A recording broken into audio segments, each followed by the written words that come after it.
que le tarot prédit vraiment ton avenir ou est-ce que c'est ton cerveau qui t'y fait croire? Si je te disais que la plupart des tirages de tarot relèvent d'un simple biais psychologique, tu me croirais? Ok, je t'explique en 3 points simples pourquoi il existe beaucoup de fausses croyances autour du tarot. Je pars du principe que le tarot fonctionne sur 3 niveaux. Le premier niveau, c'est l'effet Forer ou l'effet Barnum. Bon, tu connais sûrement les horoscopes qui disent tu es parfois timide et tu peux être aussi extraverti. Bon, tu te rends compte que ça fonctionne pour tous les signes astrologiques, ok? Tu t'y reconnais forcément.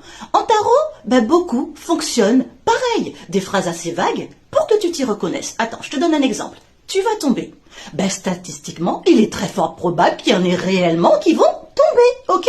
Pour les autres, ils vont utiliser le biais de confirmation. Oh, je suis tombé effectivement amoureux. Oh, je suis tombé sur un problème. Oh, je suis tombé sur mon patron. Donc, c'est la vérité. Statistiquement parlant, ça va arriver réellement à certaines personnes, ok?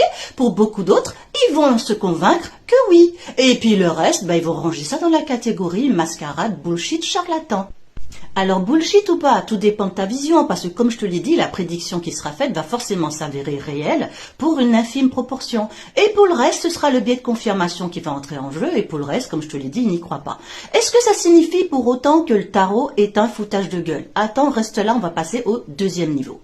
Au deuxième niveau, on va parler de ceux qui utilisent le tarot de façon intuitive. Donc l'intuition, on en a tous, elle est plus développée chez certains que d'autres, mais ça se travaille. Alors, comment le repérer et surtout le dissocier du voyant médium? Bon, en tarot, l'intuitif ne sait pas tout à l'avance, et non, il va te poser des questions, dialoguer avec toi et utiliser les cartes comme support de communication. Ok? C'est une collaboration. Il va t'aider à mettre de la clarté sur ta situation en t'amenant à réfléchir. C'est un travail d'équipe. Et plus la collaboration est efficace, et plus l'intuition sera alimentée, ok? Il va pas utiliser des généralités comme l'effet Forer, tu vois, mais analyser ta situation de façon guidée. Parfois, cela peut devenir si précis que tu peux croire que c'est de la voyance, mais il n'en est rien. Ok, cela signifie que ceux qui ont un don de voyance, de prédiction, divination, ils n'existent pas? Attends, reste là. Ok, on aborde enfin le troisième niveau, les voyants, les médiums. Tu sais ceux qui prétendent tout savoir, tout voir, sans rien demander. Okay. Bon, soyons clairs, statistiquement, il est impossible que la majorité des gens aient ce don. Donc arrêtez d'associer le tarot directement à ça, ok? Les vrais voyants existent peut-être, ok? Qui suis-je pour dire le contraire? Mais ils sont une minorité infime, ok?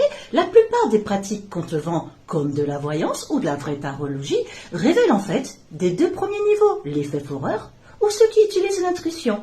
Donc, le tarot, ce n'est pas de la magie. C'est surtout un outil d'intuition et de réflexion, même si beaucoup veulent te faire croire autre chose. Ok? Donc, la question à se poser, ce n'est pas est-ce que le tarot lit l'avenir, mais plutôt comment est-ce que je peux m'en servir pour mieux comprendre ma situation.